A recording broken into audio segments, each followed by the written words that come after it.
And David went from there and escaped to the cave of Adullam. And his brothers and all his father's house heard it and went down to him there.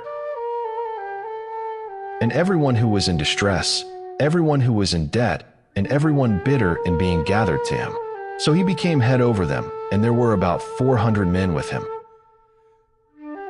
And David went from there to Mitzpeh of Moab, and said to the sovereign of Moab, "Please let my father and mother come here with you, till I know what Elohim does for me."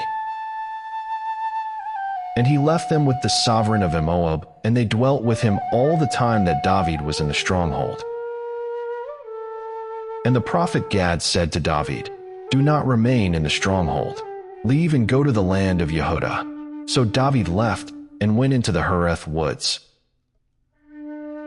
And Shaul heard that David and the men who were with him had been discovered, while Shaul was in Gibeah, sitting under a tamarisk tree in Ramah, with his spear in his hand, and all his servants standing about him.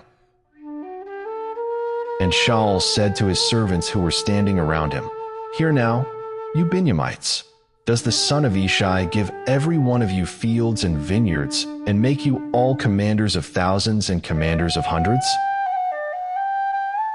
For all of you have conspired against me, and there is no one who reveals to me that my son has made a covenant with the son of Ishai. And there is not one of you who is grieved for me, or reveals to me that my son has stirred up my servant against me to lie in wait, as it is this day." And Doeg the Edomite, who was set over the servants of Shaul, answered and said, "I saw the son of Ishai going to Nob, to Ahimelech son of Ahitub. And he inquired of Yahweh for him, gave him food, and gave him the sword of Goliath the Philistine. And the sovereign sent someone to call Ahimelech the priest, son of Ahitub, and all his father's house, the priests who were in Nob, and they all came to the sovereign.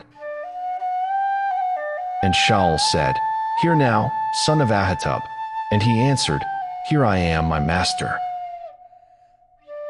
And Shaul said to him, "Why have you conspired against me, you and the son of Ishai, by giving him bread and a sword, and have inquired of Elohim for him, to rise against me, to lie in wait, as it is this day?" And Ahimelech answered the sovereign and said, "And who among all your servants is so trustworthy as David, who is the sovereign's son-in-law, and has turned aside to your counsel, and is esteemed in your house? Have I today begun to inquire of Elohim for him? Far be it from me. Let not the sovereign lay a case against his servant, or against any in the house of my father. For your servant knew not of all this, little or much." And the sovereign said, "You shall certainly die, Ahimelech, you and all your father's house." The sovereign then said to the guards who stood about him, "Turn and put the priests of Yahweh to death, because their hand also is with David, and because they knew when he fled and did not reveal it to me. But the servants of the sovereign would not lift their hands to come against the priests of Yahweh." And the sovereign said to Doeg, "You turn and come against the priests." So Doeg the Edomite turned and came against the priests, and put to death on that day 85 men who wore a linen shoulder garment. And he smote Nob, the city of the priests, with the edge of the sword, from men even to women, from children even to nursing infants and oxen and donkeys and sheep, with the edge of the sword. And one of the sons of Ahimelech, son of Ahitub, named Ebiathar, escaped and fled after David. And Ebiathar reported to David that Shaul had slain the priests of Yahweh.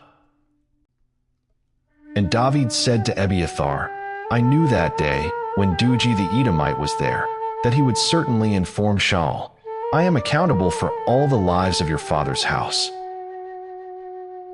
Remain with me, do not fear, for he who seeks my life seeks your life, but with me you are safe."